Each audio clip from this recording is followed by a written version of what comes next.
Eu me lembro, turma, que eu coloquei assim, um fone de ouvido daquele vermelhão, e a Érica, minha querida e amada esposa, estava do lado. E eu perguntava para a Érica, Érica, e aí, eu tô ao vivo ou não tô? O pessoal tá me vendo, tá me ouvindo? Será que eles estão entendendo o que eu tô falando? Sabe o que é legal, gente? Porque chega um determinado momento que você, diante das circunstâncias, precisa fazer escolhas. De repente eu tive um insight aqui. Ei, Edna, boa noite, como é que você vai? Tudo bem? Obrigado pela sua presença, tá? Quantas vezes na vida a gente precisa fazer escolhas? Na verdade, todos os dias a gente precisa estar fazendo escolhas. E chega um momento que a gente também precisa se posicionar. Patrícia, como é que você vai? Tudo bem? Obrigado por sua presença. E eu estava assim, num momento que eu disse para mim, eu preciso começar a dar os primeiros passos no digital. Mesmo sem saber, mesmo sem ter todas as informações, mesmo sem ter uma situação ideal. Isso é uma coisa que às vezes impede que as pessoas vá para o próximo nível. Sempre procrastinando. Por quê? Esperando uma situação ideal. Me faltam os recursos. Tudo bem, Patrícia? Obrigado pela sua presença. Ai, doutor, me faltam os recursos necessários, me falta o momento adequado, eu não estou me sentindo preparado o suficiente. Quantas dificuldades a gente acaba apontando e tornando isso um grande empecilho, e a gente acaba nem sequer se deixando surpreender. De repente você pode ter um resultado muito bom. E outra coisa, pessoal, vocês sabem que no final das contas a gente vai aperfeiçoando o método ao longo do processo. Não existe situação ideal. Aí é uma mensagem além dos olhos, tá bom? Não existe situação ideal para que você espere, para que as coisas aconteçam, tá? Você, claro, tem que planejar. A gente não pode ser irresponsável nem inconsequente. Isso é um fato. Deixa eu só ligar aqui o ar-condicionado. Estamos no nosso novo consultório aqui na Avenida Paulista, no número 91, conjunto 309, ao lado do Sesc e da Casa das Rosas, tá bom? Do ladinho do metrô Brigadeiro. Deixa eu ver o que é cana aqui. Doutor, estou muito feliz de revê-lo aqui no digital. Tão bem. Aí ela mencionou que o hospital onde eu trabalhava perdeu um ótimo oftalmologista. Na verdade, eu tive uma grande satisfação de trabalhar durante muito tempo em um dos maiores hospitais de oftalmologia do Brasil. Mas é aquilo que eu estava falando para vocês no início, viu, Ana? Chega um momento que a gente precisa tomar algumas decisões. Interessante porque está escrito também na Bíblia, em Eclesiastes capítulo 3, que tudo na vida tem seu tempo. E a vida é feita de ciclos. Lembra quando a gente era criança, adolescente, jovem adulto, a gente já começa a assumir essas responsabilidades. Eu acho que é a Renan. Renan, boa noite, Renan. Tudo bem? Obrigado pela sua presença, amigo. E aí a vida vai sendo feita de fases, e diante das circunstâncias a gente é impelido a tomar decisões. Fiz um longo. Tudo bem, amigo? Conquistou, parabéns. Obrigado, viu? Obrigado. Ei, André, eu tô tão feliz, você não imagina, eu tô super feliz por esse momento, de finalmente ter conseguido estar aqui no nosso próprio espaço. Deixa eu ver. Eu vou cumprimentar. É assim, vocês vão chegando, eu tô falando, de repente a gente esquece do assunto e eu volto. Quem é que tá aqui? Da Silva. Vetacito, eu acho que é isso, né? Obrigado, viu? Obrigado por sua presença. Obrigado mesmo. Foi um período de um longo investimento em carreira acadêmica, e durante esse período a gente também esteve trabalhando no grande hospital. Mas chegou um momento que o ciclo se encerrou. E aí? E você? Que está precisando tomar algumas decisões, está precisando se posicionar. Será que já chegaram alguns ciclos ao seu final? Da Silva, boa noite, amigo. Como é que vai? Tudo bem? Obrigado por sua presença, tá? Jaraci, eu queria agora aproveitar, a gente não está falando sobre oftalmologia propriamente dito, mas é um assunto importante para a gente parar para pensar. Na correria do dia a dia, a gente acaba automatizando muitos comportamentos e a gente simplesmente vai no automático e não para muito para pensar como é que a nossa vida está caminhando. Quando eu falo em vida, gente, é esse dinamismo que tem no convívio do ambiente familiar, no ambiente de trabalho, na vizinhança, no lazer. Com que a gente tem ocupado o nosso tempo, para onde a gente tem desviado os nossos olhos, com que a gente tem investido toda a nossa força e atenção. E chegou o momento, depois de 22 anos, eu digo, olha, sabe de uma coisa? Agora eu vou dar um passo, vamos finalmente realizar um sonho. Outra coisa importante para a gente discutir sobre sonhos. Quantas vezes a gente diz, eu não vou conseguir realizar aquele meu sonho. Está tão distante, está tão difícil, a gente olha para as circunstâncias, é quase inatingível, são tantos obstáculos e dificuldades pela frente. a gente, nesse caso, precisa ter uma visão hipermetrópica. Hipermetropia é aquele problema de grau que, quando baixinho, o indivíduo consegue enxergar muito bem de longe, além das dificuldades normais. O míope é o contrário, né? O míope ele consegue enxergar muito bem de perto. Mas o hipermétrope ele precisa enxergar, na verdade ele enxerga naturalmente muito bem de longe. E eu queria que vocês não esquecessem de sonhar. E não espere situação ideal para que as coisas aconteçam. E a vida vai assumindo fases diferentes à medida que o tempo vai passando. Namoro, depois noivado, casamento. Anthony, boa noite, como é que vai, amigo? Tudo bem? Obrigado por sua presença. Nos casamos. Outra coisa importante. Nossa, hoje eu estou assim, muito inspirado porque a gente está falando sobre outros assuntos que não oftalmologia. Quando a gente é solteiro, uma expectativa muito grande para se casar, não é isso? E uma coisa natural.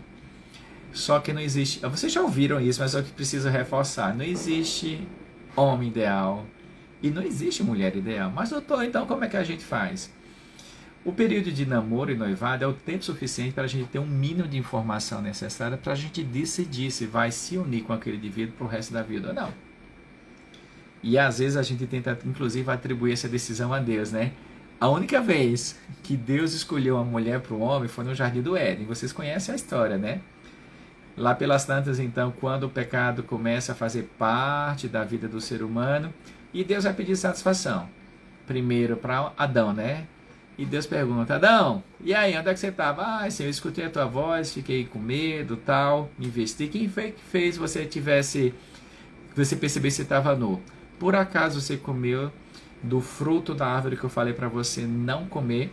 E o que foi que Adão respondeu? Gente, doutor, a mulher que tu me desses. Então, olha só, essa foi a única situação que Deus escolheu a mulher para o homem. Daí para frente, nunca mais. Oi, Anne, boa noite, como é que vai? Tudo bem? Muito obrigado pela sua presença. Desde então, chegou. Anne, você é sempre muito bem-vinda, viu, Anne? Você é uma inspiração para a gente. Desde esse dia até hoje, Deus não escolhe mais nada para ninguém. Deus disse crescer e multiplicar, e cabe a gente escolher. Então, a vida é feita de fases e ciclos. E os ciclos se encerram e outros ciclos se iniciam. E aqui, graças a Deus, a gente tem dado continuidade ao nosso trabalho. E que bom que hoje, através do digital, a gente consegue, confesso para a gente consegue estreitar o tempo e a distância. Porque imagina no passado, quando a gente não tinha o digital, quando você saía de um grande hospital e ia então empreender. Para você manter o contato, era mais um contato físico e muita indicação. Hoje em dia a gente consegue manter um contato legal com as pessoas através do digital.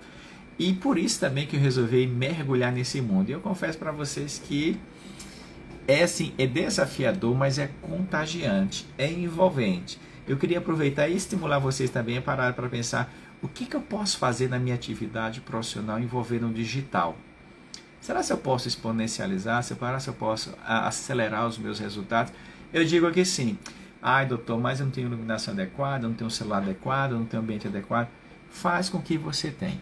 Não espere uma situação ideal, todas as circunstâncias adequadas para que você dê um passo à frente, visando a melhoria da sua vida, da sua família, da sua atividade profissional como um todo, tá bom? Hoje a gente teve alguns insights com relação à vida, com relação ao trabalho, com relação à família, e vamos falar um tiquinho sobre oftalmologia, claro. Lembra que essas últimas quartas-feiras a gente tem vivido uma experiência muito boa. Muita gente tem entrado em contato no nosso canal e a gente tem convidado as pessoas para falar ao vivo. Edmilson, boa noite, como é que vai? Tudo bem? Seja bem-vindo, Edmilson. Muito obrigado por sua presença. A ideia das lives livres é para que a gente interaja diretamente com a nossa audiência, convidando alguma pessoa ao vivo, para a gente bater um papo, conversar, tirar algumas dúvidas, porque eu percebo que isso é muito enriquecedor.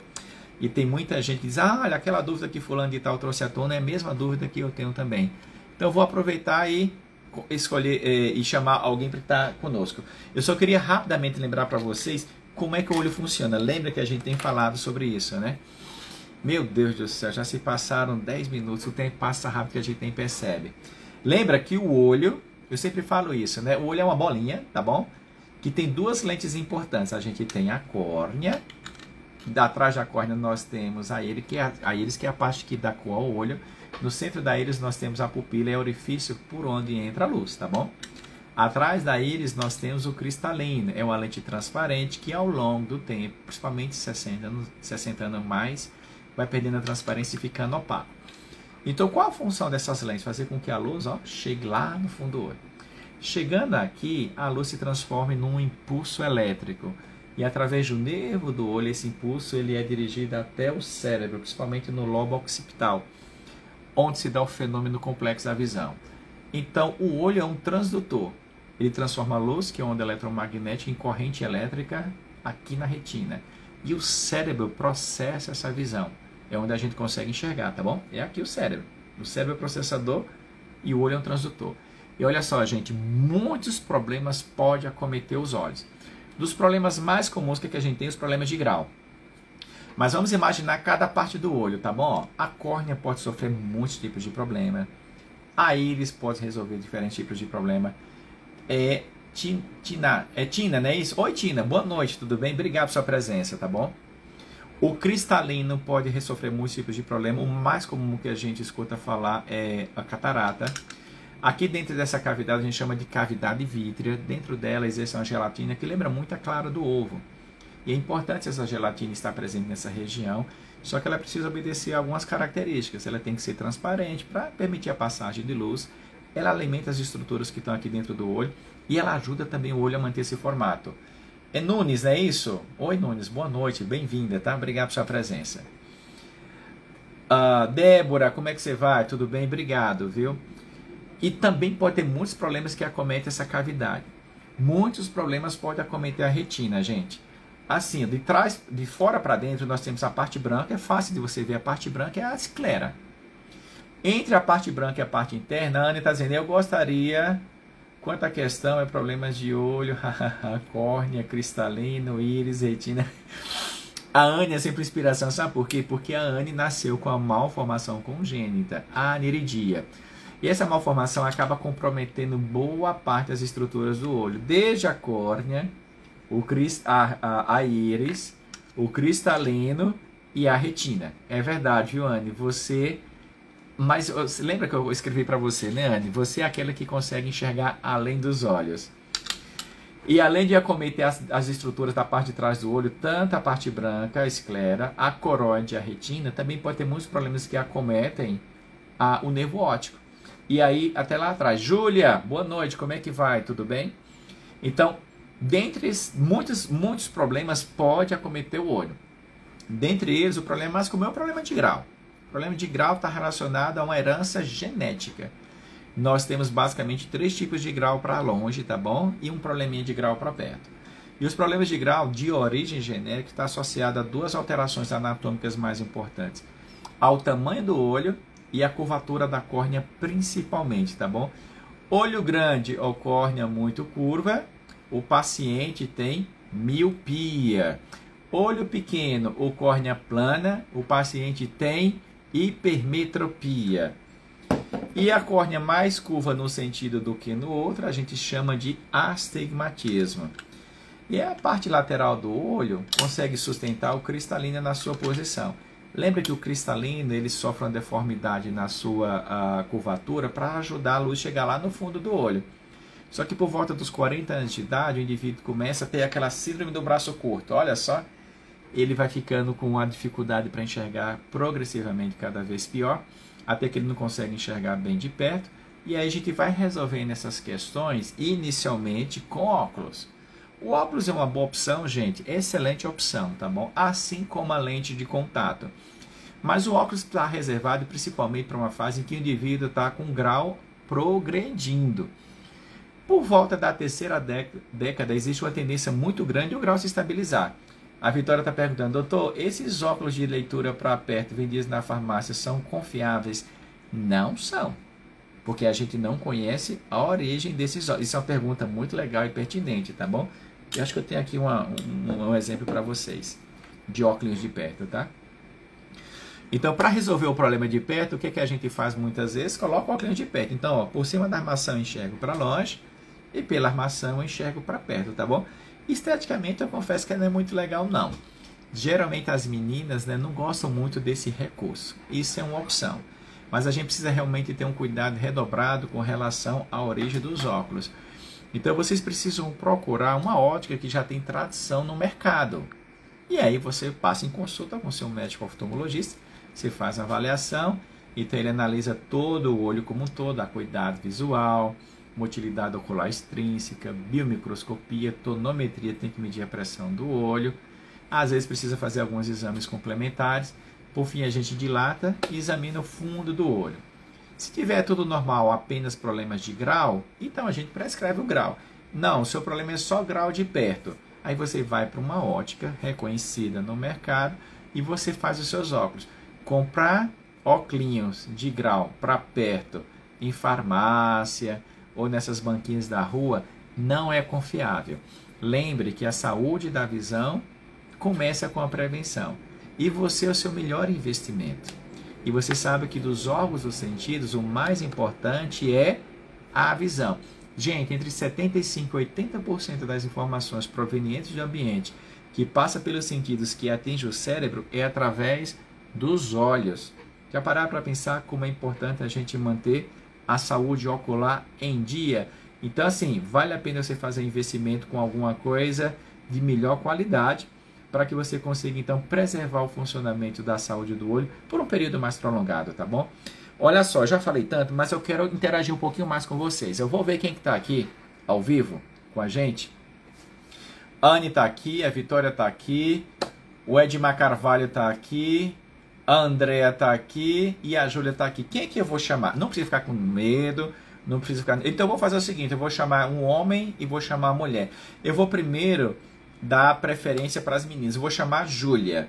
Júlia, é só um bate-papo, tá bom? Não precisa ficar nervosa, preocupada. De repente, se você tem alguma dúvida que envolva a saúde ocular, e a gente conversa ao vivo, tudo bem? Eu tô te convidando, Júlia. É Júlia Franco ou Júlia França. E entra ao vivo. Oi, Jéssica, como é que você vai? Tudo bem? Muito obrigado. A Júlia recusou. A Júlia não quer entrar ao vivo. É isso mesmo? Às vezes é porque está com alguma dificuldade de comunicação lá no momento. Então, vamos fazer o seguinte...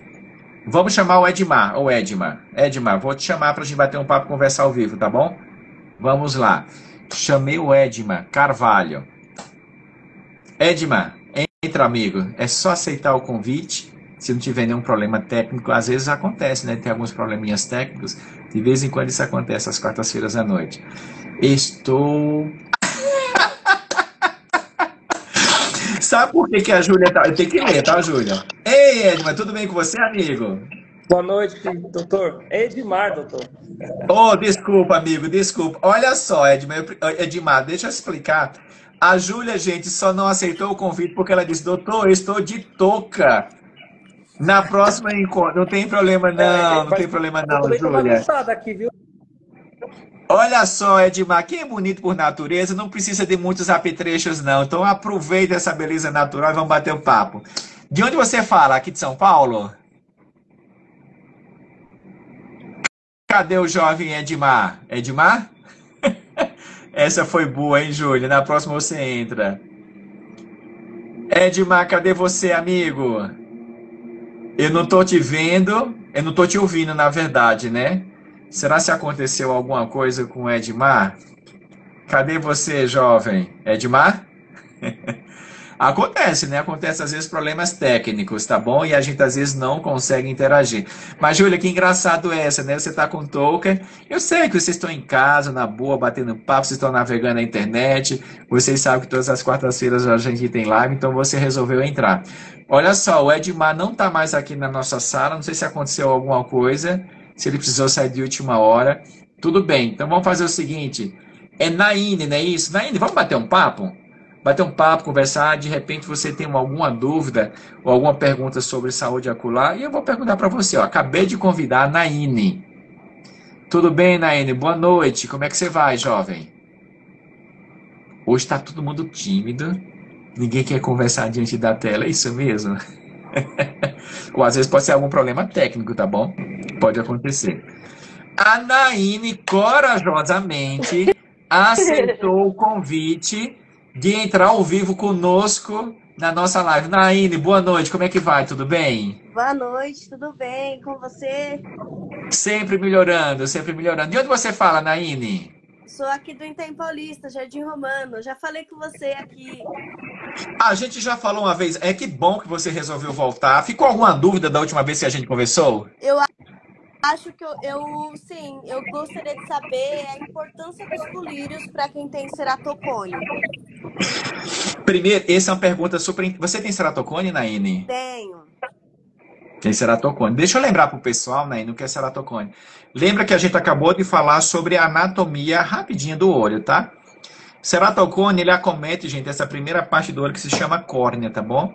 É uma doença de origem genética e provavelmente inflamatória. O que acontece? Por um estímulo genético, Naine, a córnea ela vai ficando pontuda, barriguda e afinada. A alteração da curvatura da córnea gera o que a gente chama de astigmatismo irregular. E, consequentemente, o indivíduo tem dificuldade para enxergar. Quando a doença, Naine, começa na... Ó, você viram a Naine coçando o nariz? Geralmente, quem tem ceratocone costuma ter alguma alergia no corpo. Naine, você tem rinite, bronquite, dermatite, alergia, asma? Eu tenho tudo que termina com it. Tudo que termina com int é Naine tem. Isso é uma prova que existe, então, correlação entre o ceratocone, a deformidade da curvatura da córnea com essas doenças alérgicas que acometem o corpo, tá bom? E esse é um detalhe importante, Naine, porque tem uma coisa que geralmente o alérgico costuma fazer, coçar muito o olho. Uhum. Quando a gente coça assim um pouquinho, Anaíne, não tem nenhum problema, tá? Coçar muito o olho não é interessante, porque o ato de coçar... Rosalina, boa noite, seja bem-vinda, minha amiga. Quando a gente coça muito forte o olho, isso acaba causando um estímulo para a produção de algumas substâncias que pode acelerar a evolução da doença, Anaíne. Mas, doutor, só falar para mim não coçar não resolve a vida, eu concordo. Para diminuir a vontade de coçar, a gente precisa usar alguns colírios. Dentre eles, Naine, o próprio colírio lubrificante. A ideia do jeito do colírio lubrificante é diminuir o tempo de contato dos alérgenos, que são aquelas proteínas que causam irritação no olho. Quando você pinga a gotinha de colírio, Naine, você lubrifica a superfície ocular. Todos nós, gente, temos algum grau de olho seco. Olho seco também é uma entidade muito frequente, tá bom? Quando você, então, pinga a colírio, você lubrifica a superfície ocular. E quando, Naine, você continua pingando os colírios, diminui o contato dos alérgenos que estão dispersos no ambiente. Então, consequentemente, vai dar menos vontade de coçar. Agora, além do lubrificante, Naine, é importante também outros colírios para quem tem alergia, não só ceratocone. Tem uma categoria de colírios que a gente chama de antialérgico. Esses colírios, eles são bons porque vai diminuir a vontade de coçar. Em situações de crise mais intensa, outra categoria muito importante de colírios são os corticoides. E tem o pessoal por aí que diz o seguinte, não vou usar corticoide que é perigoso. Gente, se você pinga colírio de corticoide com orientação médica, tá vendo mais uma vez a Naine coçando o nariz? É isso aí, É alergia. o tempo inteiro. É o tempo inteiro. Se você pinga colírio de corticoide sob orientação médica, e a Ana está dizendo, eu tenho alergia à primavera, acredita, é terrível. A Anne também tem sensibilidade. Então, quando a gente lida com isso, e qual a origem, doutor, dessa alergia? É genético, gente. Vocês são mais sensíveis do que a média da população. Então, a primeira coisa que a gente precisa fazer é ter consciência da natureza do problema. Oi, Karina, boa noite. A segunda coisa é mudança de comportamento. Então, vocês alérgicos, oi, Sandra, tudo bem? Quem é alérgico, de uma maneira geral, precisa diminuir. Eu sei que é difícil, tá? A exposição a esses fatores externos que desencadeiam a reação no olho. Carpete, tapete, cortina, bestinho de pelúcia, gato, cachorro. É difícil, mas tem que fazer um esforço. Paralelamente, tem que ter um cuidado também com relação à alimentação. Tem algumas pessoas que têm mais alergia do que outras. E aí, Naine, começa então um monte de colírio.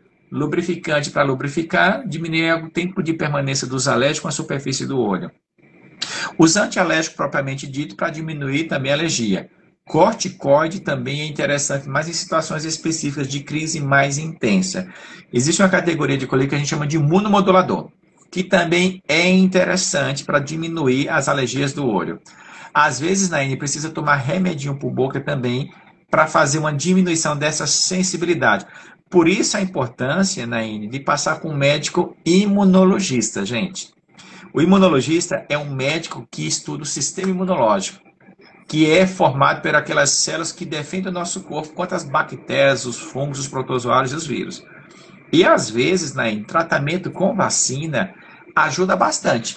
Tem muitos pacientes que dizem, nossa, doutor, eu comecei a ter um cuidado redobrado, eu comecei a observar as coisas que causavam reação no meu olho, comecei a diminuir minha exposição, comecei a pingar as gotinhas de colírio, tomei remedinho e fiz vacina. E com a vacina, teve uma melhora significativa. Deu para entender, Naine? Deu. Então, essa é uma abordagem que a gente faz do ponto de vista clínico. Mas para corrigir problema de grau, Naine, a gente tem o óculos, que nem sempre é uma boa opção, porque a córnea ela sofre uma deformação tão grande que o óculos não consegue corrigir tão bem o grau das vistas como a lente de contato. Lente de contato costuma ser uma boa opção. Aí, se a doença do ceratocone estiver progredindo, Naine, tem que fazer um tratamento chamado crosslink. Você já ouviu falar no crosslink? Já ouvi, é um tratamento a laser. É com ultravioleta, mais especificamente. Então, a gente tem que remover mecanicamente a primeira camada da córnea, e aí a gente aplica riboflavina, que é uma vitamina, e em cima da riboflavina a gente aplica o ultravioleta. Com isso, a gente vai aumentar as ligações covalentes entre as fibras de colágeno. A principal proteína, gente, que a gente tem no corpo é colágeno, e a córnea tem muito colágeno. E o legal é que esse colágeno, ele obedece um tamanho e uma distância. Só que no ceratocone as coisas estão desorganizadas, o colágeno ele é meio amolecido. A gente precisa, então, fortalecer o colágeno do ceratocone. Como é que a gente faz isso? Com o crosslink.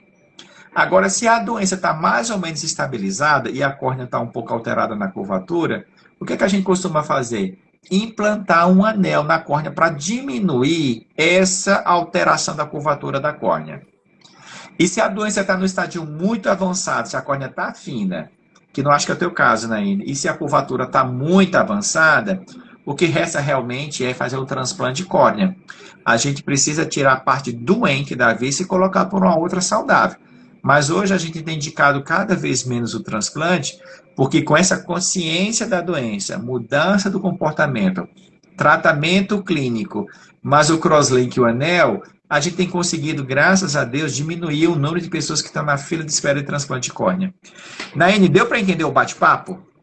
Sim, entendi. Deu para entender. Dúvidas? Não, é porque eu tenho muita dificuldade com colírios. Realmente, eu não odeio passar colírio. Aí eu queria saber mesmo a importância tanto desses colírios, né? Agora, por que você não gosta do colírio? Porque ele causa irritação nas suas vistas? Você reparou isso ou não? Então, eu acho que é porque eu corro muito risco de estar em algum lugar público e a minha lente cair, né? Como já aconteceu de eu pingar o colírio e a lente cair, eu acho que peguei um trauma.